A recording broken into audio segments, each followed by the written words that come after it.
Hi students, I welcome to all of you to this session of fluid machinery. Dear students, we were discussing the hydraulic turbine where Francis turbine and Pelton turbine have been discussed in last few class. You have seen, I hope, and this is the continuation of the previous lecture. In this lecture, we will be discussing about the numerical analysis of radial flow reaction turbine and axial flow reaction turbine. The working principle of axial flow reaction turbine will be discussed here. So myself Dhiraj Mondal, I welcome to all of you to this YouTube, to my YouTube channel DM Study Center, and I am very happy to see that all of you are following my lecture religiously. So in this lockdown situation, as we all of you know that we are just the JIS College of Engineering, we have taken this initiative, Corona se ladai ghar se padhai. So let us discuss what we are going to what is our today's topic, that is your numerical analysis and the Kaplan turbine, that is your axial flow reaction turbine. So first of all, this homework was given to you. So let us discuss this homework first of all. You can see the question. First of all, go through the question. The following data is given for the Francis turbine. Net head age is equal to 60 meter. Speed given 700 rpm. Shaft power also given 294.3 kilowatt. Overall efficiency 84%, that means 0.84. Hydraulic efficiency 0.93. Flow ratio means your Vf1 by root over 2gis, that is your absolute velocity. So 0.2. Okay. Flow ratio also given 0.2. Breath ratio means your B1 by D1. Breath ratio is equal to, breath ratio N is equal to what? B by D, you know breath ratio, and it is equal to 0.1. Outer diameter of the runner 2 into inner diameter. So outer diameter is equal to 2 into inner diameter, okay, of the runner. The thickness of vanes occupy 5% of circumferential area of the runner. Okay, so this thickness is also given. It is basically occupying the circumferential, the thickness of vane, where it is, the thickness of vanes occupy 5% of the circumferential area of the runner. Okay, and you can see the thickness is 5% of the circumferential area of the runner is your 5 d1 v1, because 2 pi r1 into v1. So pi r1 is equal, r1 is equal to d1 by 2. So ultimately pi d1 v1 is the circumference. So 0.95 into pi d1 v1, that is the actual area of the flow. Clear? Velocity of flow is constant at inlet and outlet, and discharge is radial. So velocity of flow means your Vf1 is equal to Vf2. Okay, so velocity of flow is constant. Next, determine the guide blade angle, this diameter of the runner at the inlet and outlet, and runner vane angles at inlet and outlet, and width of the wheel at inlet. So these are the 4 questions which has been asked. So let us discuss. First of all, net head given, N given, shaft power given, overall efficiency given, hydraulic efficiency given. Flow ratio, you know that Vf1 by root over 2j, that is your 0.2. So from this equation you can easily find out Vf1 because H is given.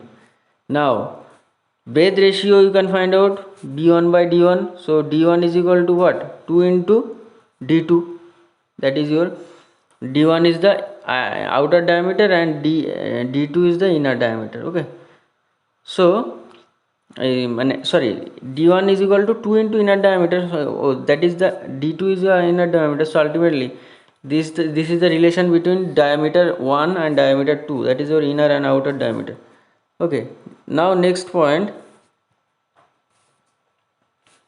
breadth ratio it is given. So I sorry, vf1 is equal to vf2, that is your 6 point, already I have got 6.8 meter per second.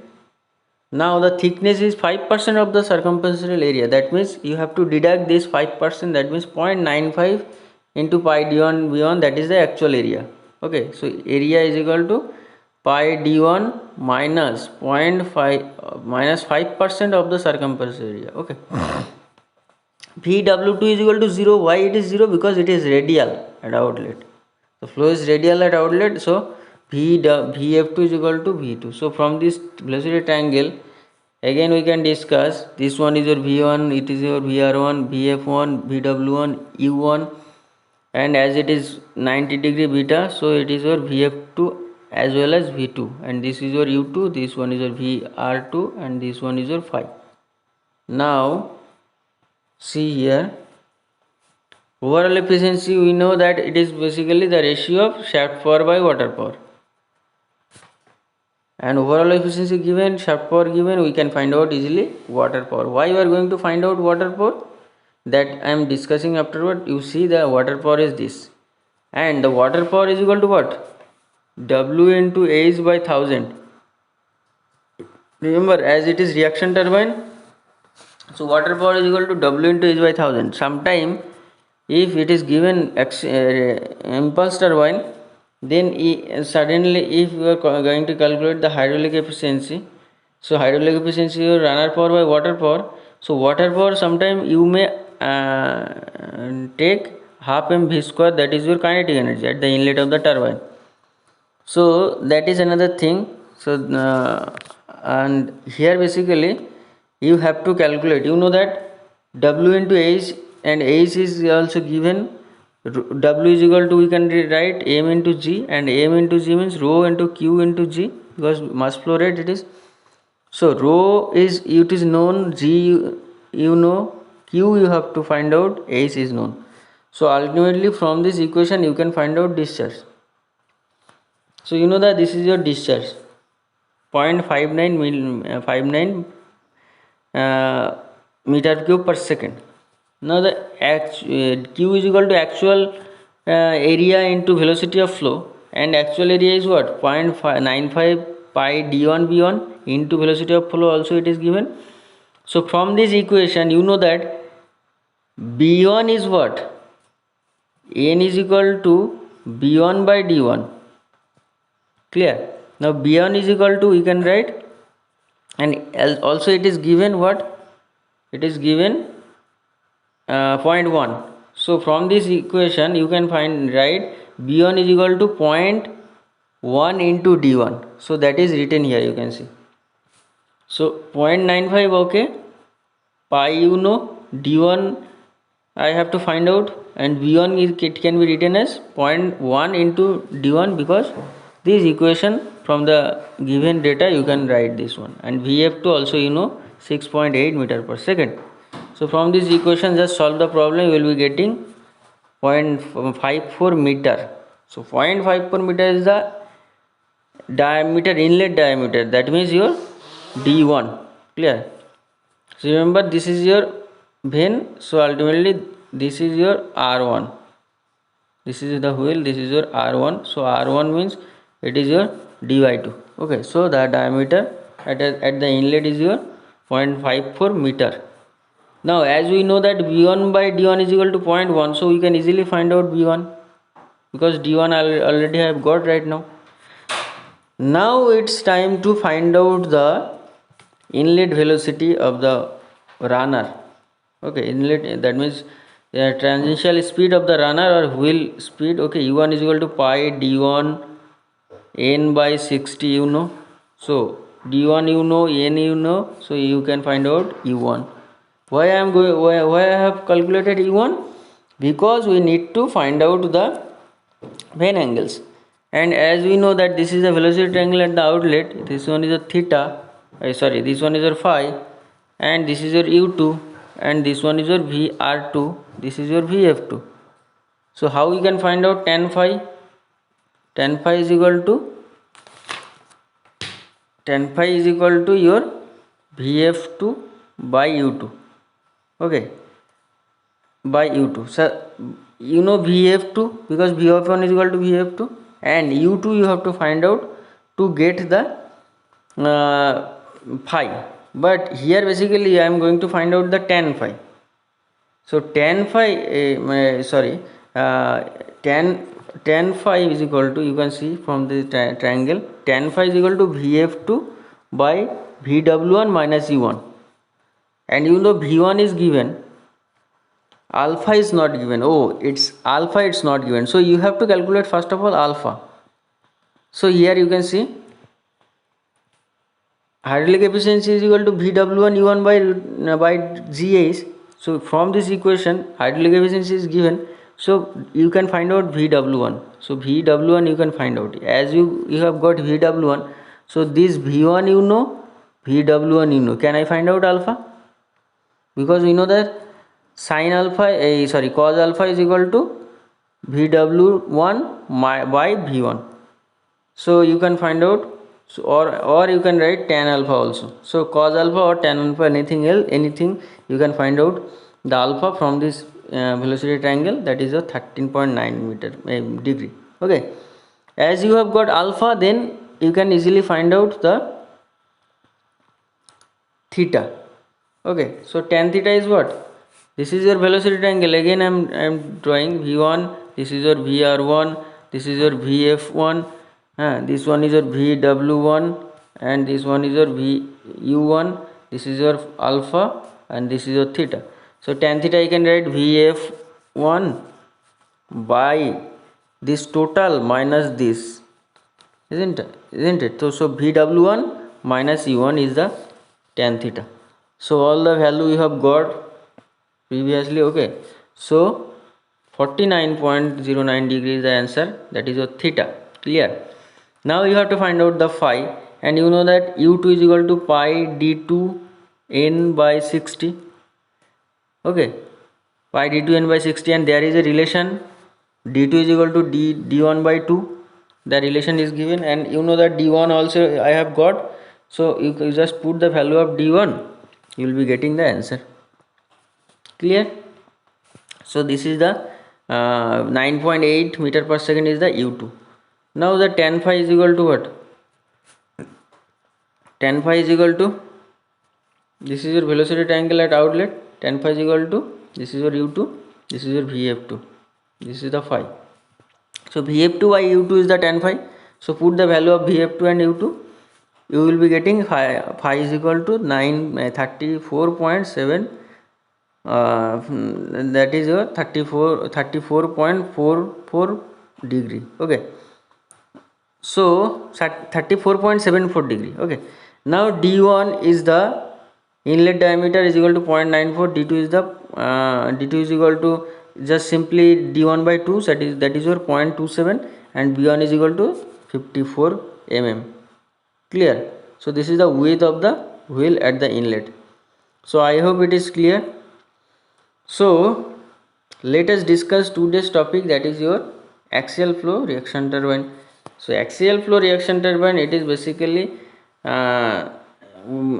turbine where the flow of water is axially, the water is flowing axially. Okay, basically if the water flows parallel to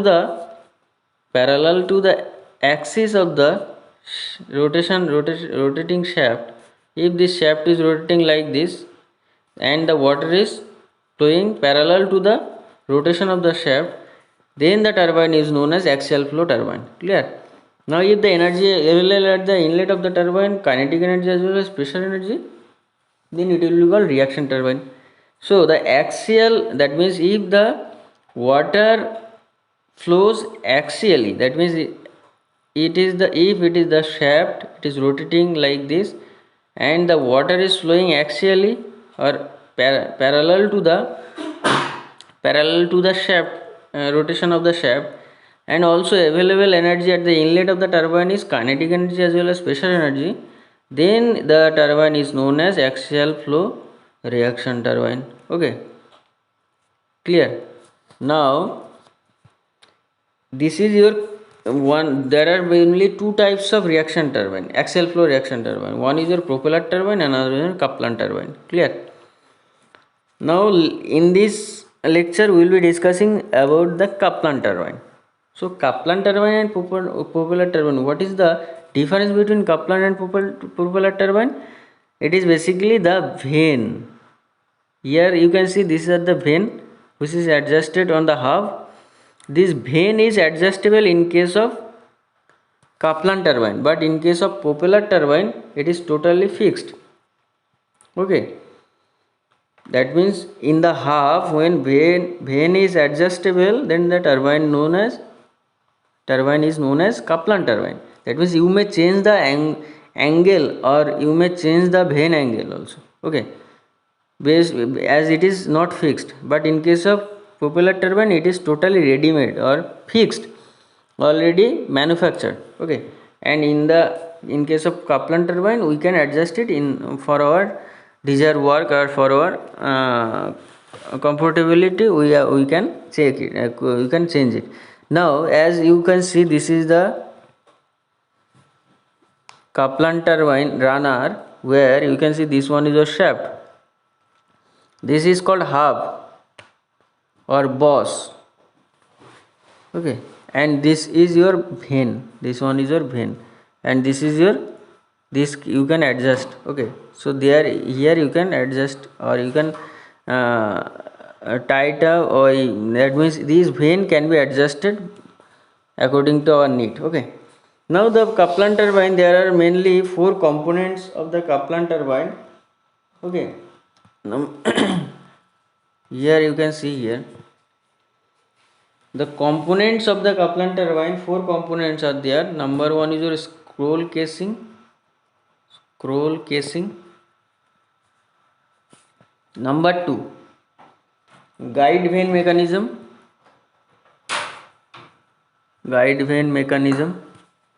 Number three, hub with vane or runner of the turbine. Number three is your hub with vane and runner to the turbine, runner of the turbine. And number four, very very important, that is your draft tube.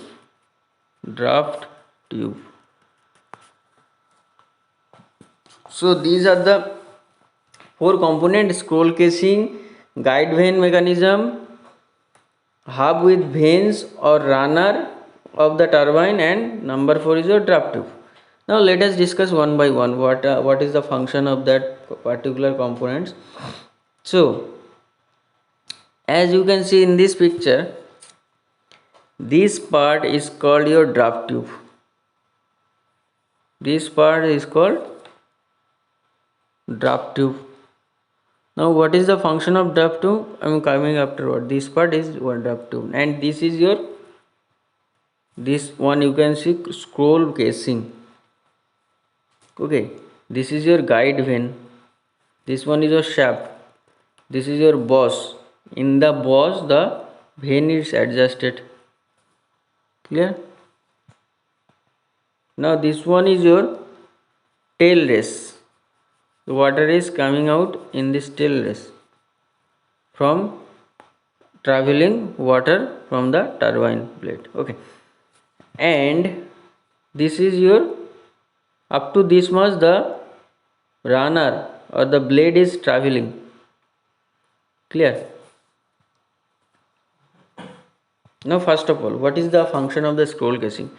Basically scroll casing, it is some, you can say it is one kind of water reservoir, and in the scroll casing the water is basically reserved here, and to get the smooth flow of water through this guide vane, the water is allowed to flow.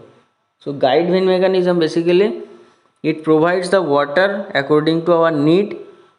That means you can say that simply the flow regulation arrangement, you can say the water is how much water is needed, So according to the guide band, you can guide it, you can regulate it.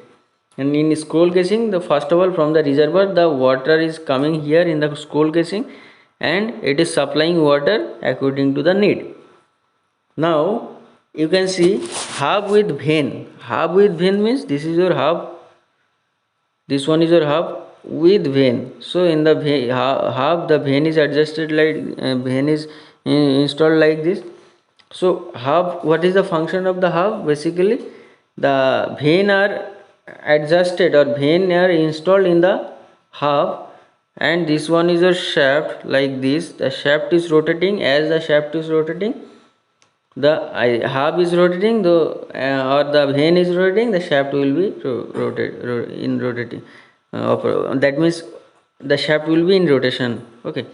Now what happened? The water is coming here and it is basically entering like this, and shaft is rotating like this. Okay. So shaft is rotating in the y-axis, you can say, and the water is flowing in the y-axis. Okay, so water is flowing, and as a result the shaft is rotating. Now this is your outer diameter, this one is your boss diameter or half diameter up to this much, and this total, it is your traveling distance of the vein. So this is your outer diameter. Clear? So what is the area? Pi by 4 d naught square minus db square. Clear? So this is the area. So to get the discharge, you know the area into velocity. So area is the pi by 4 d naught square minus dv square into vf1. As you know, velocity of flow will be taken under consideration. That is why you can write this. So outer diameter d naught, v is the diameter of the hub, vf1 is the velocity of flow at inlet. So I think this diagram is it is basically clear. And this is your draft tube. What is the function of draft tube? The draft tube is basically used to produce pressure energy with the expense of kinetic energy. You know that at the outlet of the turbine, the pressure available at the outlet of the turbine is basically vacuum pressure. Okay, so vacuum pressure means your negative gas pressure or pressure less than atmospheric pressure. So it will be not easy to go out. The water cannot easily go out from the outlet of the turbine. That is why the draft tube is installed at the outlet of the turbine, and the draft tube basically it is gradually increasing area, and we will see that this whatever the pressure here, that pressure will be increased. That means with the expense of kinetic energy, the pressure head, if the pressure head is your P1 by rho g and here it is your P2 by rho g, then we will see that P2 by rho g is greater than P1 by rho g, because whatever the kinetic energy available at the inlet of the draft tube or outlet of the turbine, that will be converted into pressure energy. So as a result, the water is coming out from the turbine. Clear? So this is one function of the draft tube. Another function is that it is basically increasing the net head of the turbine. Okay, so I think it is clear. Some important points you have to I have to discuss here. Basically u1 is equal to u2 is equal to pi d naught n by 60. Here d naught is the outer diameter. Okay, if you want to find out the wheel speed or peripheral velocity at inlet and outlet. And in one more assumption, vf1 is equal to vf2, discharge you know pi by 4 d naught square minus dv square. So this is your homework, this is your assignment, and 18.27 this assignment is given to you. Solve it in your home, and you have to submit it to my official mail dhiraj.mondol@jscollege.ac.in, and this lecture will be available in my YouTube channel, that is your DM Study Center, or you can avail it through the Canvas portal. Now you can see whatever the assignment given to you, that you have to submit. And if you want to get everyday notification, because every day I am just uploading one lecture on Constitution of India and as well as in fluid machinery.